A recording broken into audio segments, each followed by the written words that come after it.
For complex negotiations with Russia and Ukraine to end the war nearly 3 years after Russia's unprovoked invasion. President Trump today spoke to both Russian leader Vladimir Putin and Ukrainian President Volodymyr Zelenskyy in separate phone calls. In a readout of his call with Putin, the president said they spoke about several subjects, including agreeing to begin those negotiations on ending the Ukraine war. He also said he and Putin extended invitations to each other to visit one another's countries. According to reporters in the Oval Office right now, President Trump said a meeting with Putin would probably happen in Saudi Arabia.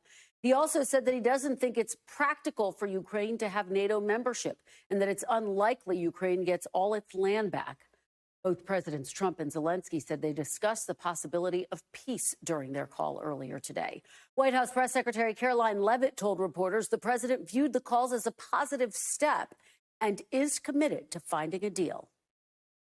I myself just spoke to the president about these calls, and he told me to tell all of you they were very good calls. They were very positive, and the administration is wholeheartedly committed to a peace deal to end once and for all the Russia-Ukraine war.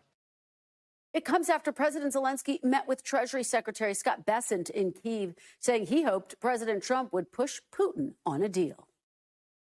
I'm thankful to the president, to his message that he will support Ukraine and he really wants to stop this war. And I know that he's a strong man, and I'm sure that he will push Putin.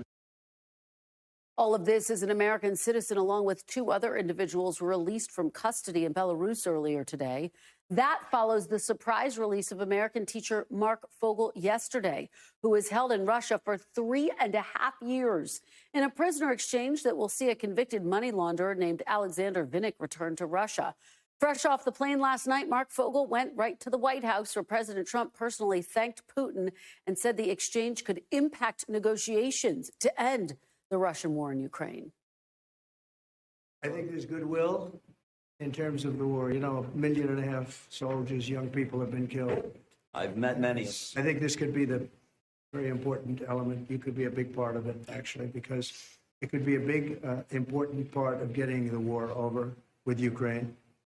And we appreciate President Putin's what he did. He was able to pull it off for you, right? He was able to pull it off. We think, and you're here. I'm here, so it was great. Extraordinary images there. The big question now is just what President Trump is looking to offer to get both Zelenskyy and Putin to the table. Speaking earlier today in Brussels, Defense Secretary Pete Hegseth said that 2 of Ukraine's demands in particular, to join NATO and restore its borders, were just not realistic. We want, like you, a sovereign and prosperous Ukraine. But we must start by recognizing that returning to Ukraine's pre-2014 borders is an unrealistic objective. Chasing this illusionary goal will only prolong the war and cause more suffering. The United States does not believe that NATO membership for Ukraine is a realistic outcome of a negotiated settlement. Instead, any security guarantee must be backed by capable European and non-European troops. If these troops are deployed as peacekeepers to Ukraine at any point, they should be deployed as part of a non-NATO mission, and they should not be covered under Article 5. To be clear, as part of any security guarantee, there will not be U.S. troops deployed to Ukraine. Joining me now to start us off on a very big day, NBC News senior White House correspondent Gabe Gutierrez, NBC News international correspondent Raf Sanchez is at NATO headquarters in Brussels, and Bill Taylor, former U.S. ambassador to Ukraine, also joins us. Thanks to all of you for being here. Gabe, let me start with you at the White House and these extraordinary phone calls. What do we know about the conversations and about where things potentially stand to get peace talks started? Hi there, Kristen. Well, certainly a lot of fast-moving developments here. And before I get to those phone calls, looking down at my phone because we are just getting some of the first details from President Trump in the Oval Office. This is not being played out live, but we get pool reports. But we are just getting also some Reuters wires right now from the wire services describing what President Trump is saying. He is saying that he does not think it's practical for Ukraine to have NATO membership. He hasn't committed to going to Ukraine, but he does say that he and President Putin ultimately expect to meet probably in Saudi Arabia. So those comments come, Kristen, after a dramatic developments today where President Trump saying that he spoke both with President Putin and Ukrainian President Zelenskyy. Of course, this marks a seismic shift in U.S. foreign policy because obviously during the Biden administration, the U.S. was giving weapons to Ukraine, but now it's shifting to direct negotiations with Russia's president. So a lot of questions about where this goes from here, but in the phone calls earlier today, President Trump saying it was a productive conversation with Vladimir Putin. The Kremlin says that it's inviting President Trump to Moscow. And then in his phone call with President Zelenskyy, President Trump saying that he, like Putin, wants to make peace, and also announcing that Vice President J.D. Vance, as well as Secretary of State Marco Rubio, now plan to meet with Zelenskyy Friday at the Munich Security Conference, Kristen. That's right, Gabe. And one of the notable developments I thought today also is that we learned that President Trump has actually appointed a team of people to help foster these negotiations.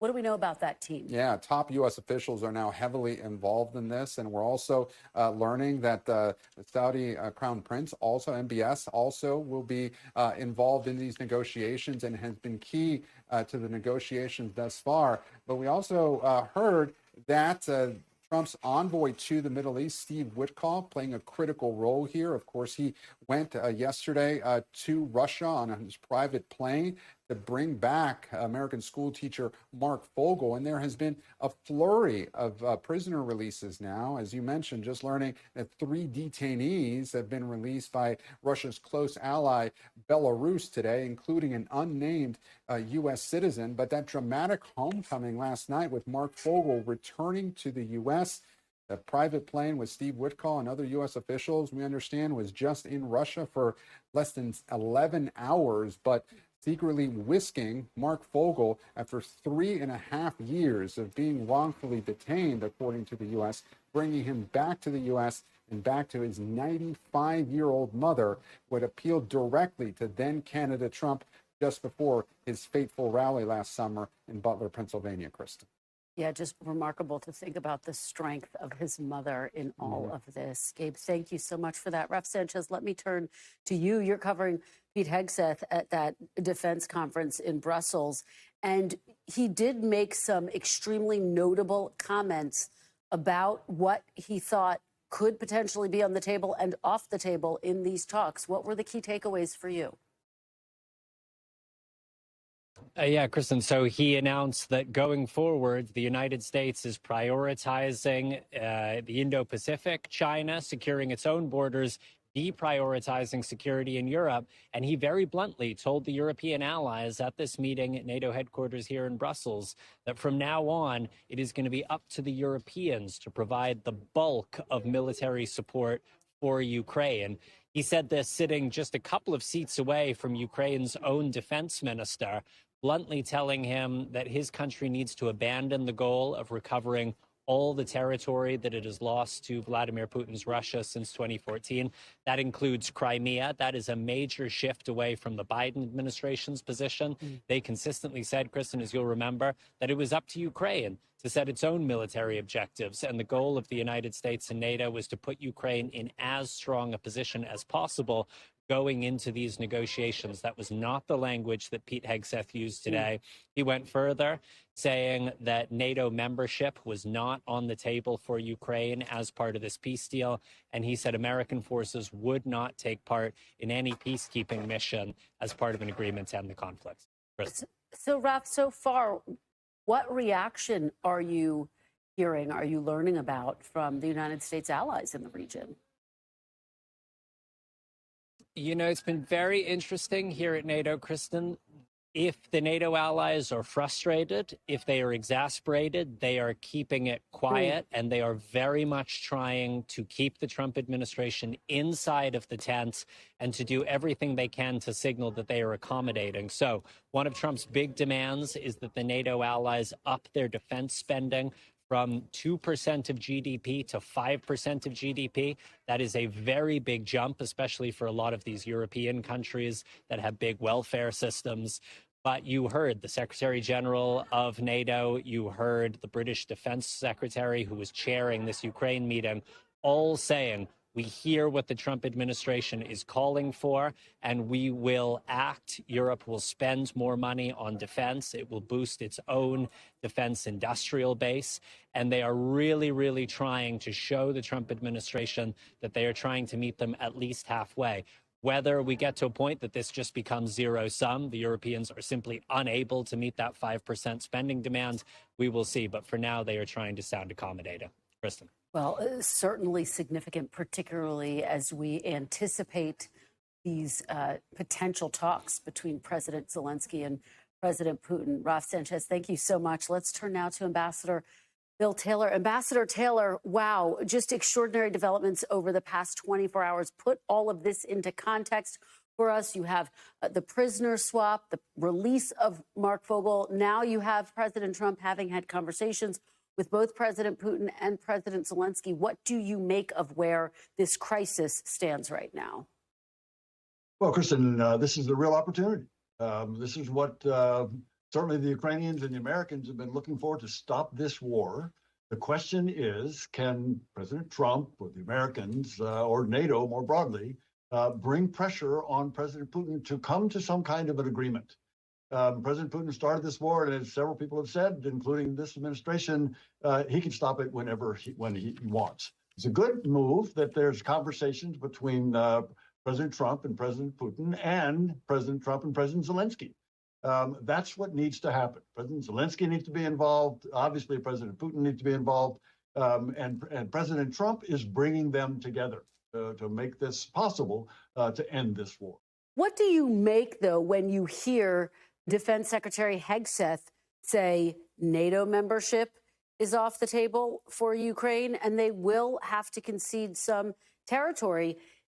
Is that not just a win for Vladimir Putin, basically rewarding him for illegally invading sovereign territory of Ukraine? No one wants to reward Putin for illegally invading a sovereign nation. If you listen very carefully, though, to what the defense secretary said, he said that NATO membership would not be part of this discussion, these negotiations. Of course not. Of course, we're not going to negotiate Ukraine's membership in NATO with the Russians. That will never happen. So the secretary is exactly right. That's not part of this negotiation. That will be separate. That will be a decision for the Ukrainians and NATO. On the question about the rest of the issues, that whether or not there will be a peacekeeping force, and let's be clear, it's not just peacekeeping force with blue helmets, because we're talking about a deterrent force, a force that can deter another invasion by Russia. So it's a deterrent force, and that will be apparently comprised of European nations' forces. Not U.S. forces on the ground. He was very clear about that. There could be other ways to support this European force, but that is the kind of thing. The last thing on the business about not taking back all of the 1991 borders by force, this is also what President Zelenskyy has already said. He has said he's willing to stop the hot portion of this war and not try militarily to take back all the territory to 1991 borders. And he's willing to do that negotiating. He's willing to do that diplomatically. He, though, this is an important point, Kristen, that is President Zelenskyy will never recognize, nor should the rest of the world ever recognize, the Russians' illegal annexation of that part of Ukraine, that 18% of Ukraine that Putin now occupies. Well, I think you raised such a critical point, Ambassador, and let me just follow up with you on it. Can Ukrainian security really be guaranteed without the United States being involved. And what would you say to a skeptical Ukraine who may hear that and say, we need the U.S. involved? Ukrainians do need the U.S. involved, and that's why it's important that the discussions where the United States will continue to provide military assistance, and the Secretary said that. And we've got the Secretary of the Treasury there in Ukraine right now discussing this rare earths deal that will be the way that the United States can continue to support the Ukrainians. But you're right, the United States needs to be involved, and there are ways that the United States can support a European peacekeeping force. Again, European deterrent force, not peacekeeping, a European deterrent force. There are ways the United States can help without putting troops on the ground. Let me read you a little bit of what President Zelenskyy is quoted as having said in a recent interview. Get your reaction on the other side. He says, we will swap one territory for another. I don't know. We will see. But all our territories are important. There is no priority. What do you hear in those words, Ambassador? Well, he's clearly referring to the fact that the Ukrainians occupy and control a part of Russia. They invaded across the border into Russia last summer, and they still occupy somewhere around 400 square miles of Russian territory. And so President Zelenskyy had said, look, we will pull out our troops from Russian territory, and you, Russians, pull your troops out of Ukrainian territory. There's a big difference in terms of landmass that we're talking about on that, but that, I'm sure, is what President Zelenskyy is talking about. Let me finally, Ambassador, just ask you about this prisoner swap, the significance of having Mark Fogel, another American, now home. What do you make of it? You heard President Trump there say you could be a big part of a broader deal with Russia and Ukraine. What do you think the potential implications are? If President Trump can use the leverage that he clearly has, economically, diplomatically, militarily, to bring President Putin to the table, this conversation about prisoner exchanges, this conversation about relationships between the United States and Russia can be part of that. President Trump does have leverage over President Putin, and President Putin understands that. President Putin's economy is fragile. President Trump referred to that. President Putin is ruling his country. President Trump referred to that. So this is an indication that President Trump does have the capability to bring Putin to the table and make a deal with the Ukrainians. Former U.S. Ambassador to Ukraine, Bill Taylor, you always give us such